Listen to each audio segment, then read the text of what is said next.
Now you're going to become an AI master with Claude. I don't know. I always think there's going to be a human in the loop, but if there's, just imagine if you think about all the things that you want to do every day, all the new stuff that you learn, if there was a way that instantly utilize that and pull it into something you're writing, to your train of thought, it'll give you more time to focus on the cool stuff that you like to do. So that's I don't think I'm going to ever stop doing this because I love doing it, but I think about like the busy work that I do on a consistent basis, as much as I've tried to get that out of my life. Like, imagine if you didn't have any of that busy work, all the cool stuff to be able to do. Right? Unstoppable. Well, on that, so what about staying visible when AI is giving answers without even a click? We touched on it, I think. So that's super common.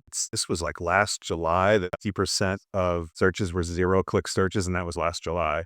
And one of my favorite quotes about AI is that the dumbest AI is the dumbest it is today is the dumbest it's ever going to be. So it is just getting better. A lot of people are not clicking on your site. However, so we have clients in almost every industry. And while I have seen a drop in traffic across almost all of them, I have not seen a precipitous drop across all of them, maybe 15% at most in traffic. You do see a lot of people that are coming in directly or coming in through chat with Gemini or Claude. That visibility tracking is getting better. But what a lot of people are doing is they're asking a question and then it comes up and says, you should use green banana. And so then people will like Google the name green banana, or maybe sometimes there's links, they click on the link or they go directly to the site. So you see a little bit of that behavior. What I'm noticing for a lot of complex sites like B2B sites, or like some of our financial technology clients, large clients that have a lot of things to explain, people need to go to the site to learn everything. So people are still doing a lot of their research on site. They're getting the few of their questions answered, like who's the best person to go and have this service done that I need to have done. And so it'll give you a couple, you'll go look, but then you're going to go to the website and learn more because you get more information when you go to the site. We're seeing that behavior, like that doesn't seem to have stopped at all across almost every industry. Well, that's good at least. So I'm not worried. Like our organic traffic has increased since this, but we're getting a lot of people that are getting in through weird ways, like clicking directly, or like a lot more branded searches. We don't do any brand advertising. Oh no, that's coming in through AI. So what's the biggest mistake that high traffic sites are making that does kill their conversion rates? So there is something that we call the 3-block blueprint. And I think the mistake that a lot of sites are making, the net of it is you have, for lack of better terms, marketing BS all over your page. So if you think about what AI is trying to do is to come up with an answer as fast as humanly possible. So the 3-block blueprint is, number one, you want to answer on the very top of the page exactly what it is you're talking about. So if you Google peanut butter and jelly sandwich, or you're looking at that in chat, you want to say a peanut butter and jelly sandwich is peanut butter bread and jelly. And this is how it's made. And you want to have a checklist.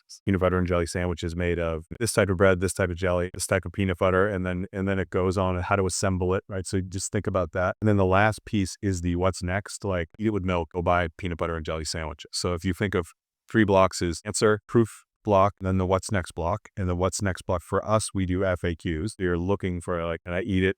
Can I bring it to the beach without having it get sands? Right? Is sun nut butter as gross as everybody says it is? Like things like that. So you can do an FAQ there. And then those are the 3 blocks. And then behind it, you should put very schema. The schema is the JSON code that goes on the back of the page, and it has to mirror your page exactly. So you don't use the same schema on every single page. So your peanut butter and jelly sandwich page needs to have peanut butter and jelly schema, and you have your FAQ, and it has to have question, answer, all those questions and answers inside the FAQ. The AI engines crawl that faster. They're going to check to see if it matches the content on the page, and they're going to extract and pull that. And so if you have that, it's magic.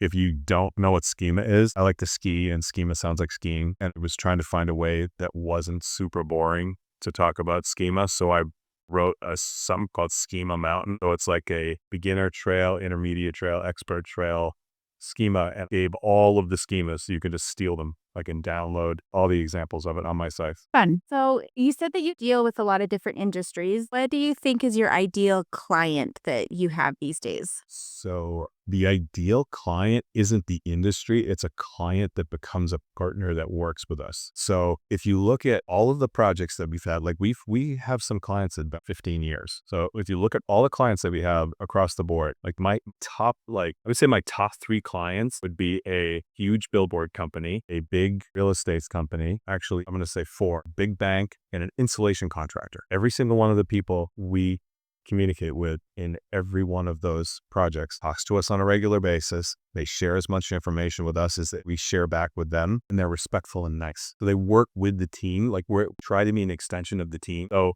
it doesn't really matter the industry. It really matters you're working together, and the whole becomes greater than the sum of its parts. Like we work with biotech companies. I don't know anything about T7 DNA ligase, right? But I know what it is. I can't really tell you what it means, but I know that's a thing. And they're going to teach us about that. And we're the experts in digital. We're going to figure out how to get the most return on ad spend for what they do, but they have to teach us as much as we teach them, and we teach them everything, and they're not going to do it themselves anyways. So that's the ideal client. I've fired clients before that were disrespectful and rude to people on the teams, because who wants to live like that? That's their startup, and we have some people will come on like during the sales process. I do all the sales here.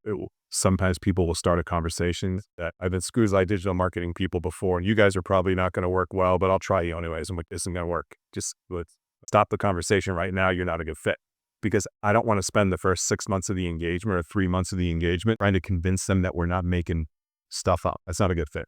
Go find someone else to disappoint you. I don't want to do it. So does my company need to be a certain size or doing certain revenue before I start working with you? So super small is usually not a fit for us. It used to be like I took everyone everywhere for everything, but now like we have a really good team here. It's not cheap to run the team. So it's usually people that are 5 million plus in revenue.